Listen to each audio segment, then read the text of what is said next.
વિદ્યાર્થી મિત્રો, પરીક્ષા 27 તારીખથી આવી જવાની છે અને તેના માટે પોઝિટિવ વિચારો કેવી રીતે લેવા એની થોડી ટિપ્સ તમને આપીશ. એના કરતાં પહેલાં હું મારા વાલી મિત્રોને ટિપ્સ આપવા માગું છું. આપણા દીકરા કે દીકરી ઉપર ધોરણ 10માં હોય અથવા 12માં હોય, સાયન્સ કોમર્સમાં હોય કે આર્ટ્સમાં હોય, એ વિદ્યાર્થી ઉપર એટલું બર્ડન ન આપતા કે ટકા લઈ આવે છે, 80% લાવે, 90% લાવે, કે તમે આટલું વાંચ્યું કેમ નથી, એ ડિપ્રેશનમાં આવશે. માટે એને ડિપ્રેશનમાં લાવશો નહીં. કેવળ મારા જે આપેલા જે ટિપ્સ છે એના તરફ થોડું ધ્યાન આપજો. વાલી મિત્રો પણ ધ્યાન આપે, વિદ્યાર્થી મિત્રો પણ ધ્યાનમાં લે. પરીક્ષામાં કેવળ પોતાના ઉપર ભરોસો રાખો. બસ કોના પર ભરોસો રાખવાનો છે? પોતાના ઉપર. દરેક વિદ્યાર્થી આ વિચારે પોતાના ઉપર ભરોસો એટલે શું? જે કંઈ સબ્જેક્ટ તમે રીડ કરેલ છે, જે સબ્જેક્ટમાં એક્ઝામ આપેલી છે, ટેસ્ટ આપેલા છે, એ બધામાં જે ટકા આવ્યા છે અથવા માર્ક્સ આવ્યા છે, એ માર્ક્સ ઉપર ફોકસ કરો અને સકારાત્મક વિચારો કરો.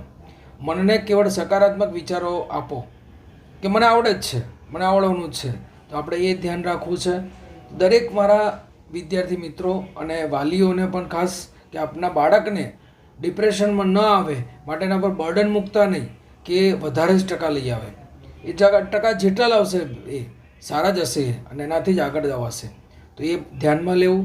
જે વાંચ્યું છે તે મને આવડે જ છે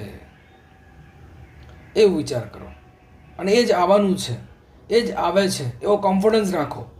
બીજું છે, તમે જે ભગવાનને માનતા, મારા સાથે ભગવાન છે જ, કોઈ વિચારમાં જવાની નથી જરૂર. કોઈના વિચારોનો સાથ ના લો, તમે તમારા વિચારોનો સાથ લો. બીજા વિદ્યાર્થીને આ બાકી રહી ગયું છે, આ રહી ગયું છે, મારો બાળક આવું થશે, આવું કરશે, એમ કરીને વાલી મિત્રો પણ બાળકને ડિપ્રેશનમાં લાવે નહીં. જેના માટે ઘણા બી નેગેટિવિટી ઊભી થાય છે અને નેગેટિવિટી આપણા બાળકને છેતરી જાય છે.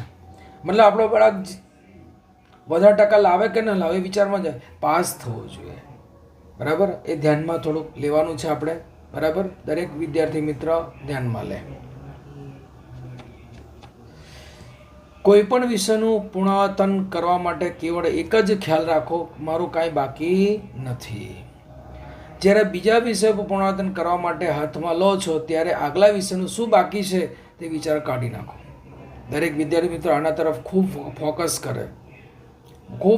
કરે કે બીજા પુનરાવર્તન કરતા હોઈએ, રિવિઝન કરતા હોઈએ, ત્યારે આપણે બીજો વિષય હાથમાં લેતા હોઈએ ત્યારે પહેલા વિષયમાં કંઈ બાકી રહી ગયું છે હવે વિચારમાં જઈશું તો આપણે નેગેટિવ ઊભી થશે આપણા માઇન્ડમાં. માટે જે વિષય લીધો છે હાથમાં તમે એ વાંચી નહીં શકો અથવા યાદ નહીં રહેશે. કેમ કે આપણને પાછલા વિષયનું યાદ આવશે કે આ વિષયમાં આટલું રહી ગયું પાછું બાકી. એટલે કોઈના બીજાના વિચારનો સાથ નહીં આપવાનો. આ દિવસોમાં કોઈ પણ વિદ્યાર્થીએ કોઈ પણનો સાથ લેવાનો નથી, કોઈ પણ વિચારનો સાથ લેવો નહીં. અને વિચાર કાઢી નાખવાનો છે કે આપણા બીજા વિષયનું બાકી રહી ગયા, વિચાર જ કાઢી નાખો. જે વાંચ્યું છે એ આવવાનું છે. તમારું ધ્યાન કેવળ પોતાના તરફ જ હોવું જોઈએ. તમે કેવળ પોતાના તરફ ધ્યાન લો અને ત્યારબાદ થોડા હળવા થઈ જાઓ, ફ્રી થઈ જાઓ. કોઈ ભજન ગાઓ, ગીત ગાઓ, કોઈ રમત રમો, નાની મોટી રમત રમો, તમારા મમ્મી પાસે રમો, તમારા દાદા પાસે રમો, દાદી સાથે રમો અને ઘરમાં જ રમો. ફ્રી થઈ જાઓ. હવે એટલા બધા ફ્રી નહીં થઈ જાઓ કે એકદમ નિષ્ક્રિય નહીં થઈ જાઓ, ફ્રી થઈ જાઓ. કોઈ પણ વિષયમાં રિવિઝન બાકી હોય તો તે કરી લો અને નથી યાદ રહેતું તેમ વિચારશો નહીં. વિચારમાં લેવાનું જ નથી, જરૂર જ નથી આપણે વિચારમાં લેવાનું. એટલે આપણે બહુ ધ્યાન રાખવાનું છે. એટલે દરેક વિદ્યાર્થી મિત્રો, વાલી મિત્રો પણ ધ્યાન આપે કે વાલીઓ પણ પોતાના બાળકને ડિપ્રેશનમાં લાવે નહીં. પોતે ફ્રી રહે ને પોતાના બાળકને ફ્રી રાખે. તમે ડિપ્રેશનમાં બાળક નથી આવતું, મમ્મી પપ્પા એમને ડિપ્રેશનમાં લઈ જતા હોય છે. માટે એ ધ્યાનમાં લેવાનું છે. અને કોઈ સકારાત્મક વિચારો લાવવાના, નકારાત્મક વિચારો લાવવાના નહીં. ઓછા ટકા આવશે, વધારે ટકા આવશે, નહીં આવે, આ વાલીને ખૂબ ટેન્શન હોય છે, મારો છોકરો પાછળ રહી જશે તો કાંઈ કરી શકશે નહીં, તો એ વિચાર છોડી દો. અહીંયા પણ મેં એક ટિપ્સ મૂકેલી છે. તમારી સ્પર્ધા તમારી પોતાની સાથે જ છે અને પોતાની સાથે જ કરો. અહીંયા મેં તમને મૂકેલું જ છે, પેપરમાં આવેલું.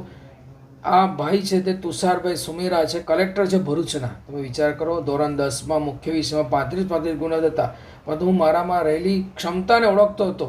પરિણામે હું આજે આઈએએસ બનીને ભરૂચ કલેક્ટર તરીકે ફરજ બજાવું છું. જિંદગી તમને દરેક તબક્કે તક આપે છે, એ તકને તમારે ઝડપી લેવાની છે. તેથી જ હું બોર્ડમાં વિદ્યાર્થીઓને મેસેજ આપવા માગું છું, સારું કે ખરાબ પરિણામ તમારું જીવન નક્કી કરતું નથી. તમારી સામે ઘણી બધી તક ઊભી રહેલી છે. એટલે ડિપ્રેશનમાં આવી નહીં જવાનું, તમારે ધ્યાનમાં લેવાનું. આપણે બધા જ બાળકો ધ્યાનમાં લે, દરેક વિદ્યાર્થીઓ ધ્યાનમાં લે. સફળતા કેવળ ટકા સાથે નથી. ટકા વધારે આવ્યા ને સફળ થઈ ગયા એવું નહીં. તમારે કેવા વિચારોને મહત્ત્વ આપો છો. વિચારો તમને, સકારાત્મક વિચારો તમને આગળ લઈ જશે, નકારાત્મક વિચારો તમને આગળ લઈ જશે નહીં. એ વાલી મિત્રોને પણ ધ્યાનમાં કહું છું, ખાસ વાલી મિત્રો ધ્યાનમાં લે, આ મેસેજને, મારા વિડીયોને ધ્યાનમાં લે કે આપણે ખૂબ જ પોઝિટિવ થઈ ને આપણા બાળકને એક્ઝામ આપવા માટે મોકલવું છે.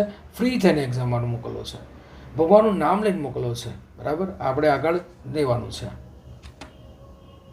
એક જ વિચારમાં રહો કે મને કેવળ બધું જ આવડે છે. કોઈ ચમત્કાર નથી થતો કે આપ કરીશું તો પાસ થઈ જઈશું, એવા કોઈ ચમત્કારમાં જતા નહીં. ભગવાન વાંચવાનું બળ આપે છે. બરાબર, ભગવાન વાંચવાનું બળ આપે છે. એમના નામથી પાસ થવાતું નથી. એમ કરતાં કરતાં વાંચવામાં ધ્યાન આપવું. શું કરવું છે? ભગવાન વાંચવાનું બળ આપે છે, એમના નામથી પાસ નથી થવાતું.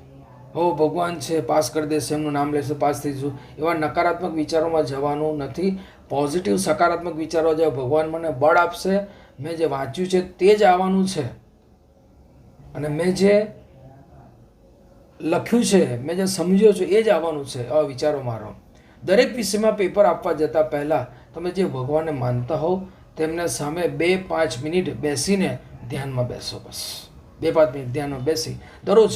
અત્યારે દિવસો બાકી છે માટે હાલમાં તમને કહું છું, અમને જ્યારે વાંચો બેસો, રાત્રે, સવારે, બપોરે જ્યારે વાંચો બેસો 2-5 મિનિટ ભગવાનને યાદ કરી વાંચો બેસી જવાનું, પણ બીજા વિચારોમાં જવાનું નહીં.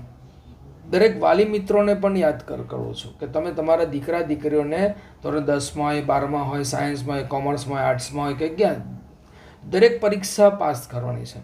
તે પાસ કરતાં કરતાં ધીરે ધીરે આગળ વધવું છે. ઊંઘ પૂરતી લો અને જમવાનું હળવું રાખવું. ઊંઘ પૂરતી લેવાની, 5 કલાક 6 કલાક જે ઊંઘ છે એ તો લેવાની જ છે. તમારા ટાઈમ ટેબલમાં એ ધ્યાન રાખો. તમારો આરામ, શરીરને આરામ તો આપવાનો જ છે. ડિપ્રેશન લેવાનું નથી. પરીક્ષામાં કેવળ પોતાના પેપરમાં જ ધ્યાન રાખવું. જ્યારે પરીક્ષા આપવા બેસો ત્યારે પોતાના જ પેપરમાં ધ્યાન આપવાનું, બીજે ક્યાંય ધ્યાન આપવાની જરૂર નથી, ડાફોડે મારવાની જરૂર નથી. જે પ્રશ્ન આવડે છે તેને પૂરતો ન્યાય આપો. જે પ્રશ્નોમાં સમજ નથી પડતી એને હળવા થઈને વિચારો. તમારા પ્રશ્ન આવડતા હોય, જે કોઈ એવા પ્રશ્ન હોય જે પરફેક્ટ તમને આવડતા હોય છે, જેમાં તમારો વિશ્વાસ છે, માટે એ પ્રશ્નો તરફ ધ્યાન આપો અને એને પૂરતો ન્યાય આપો.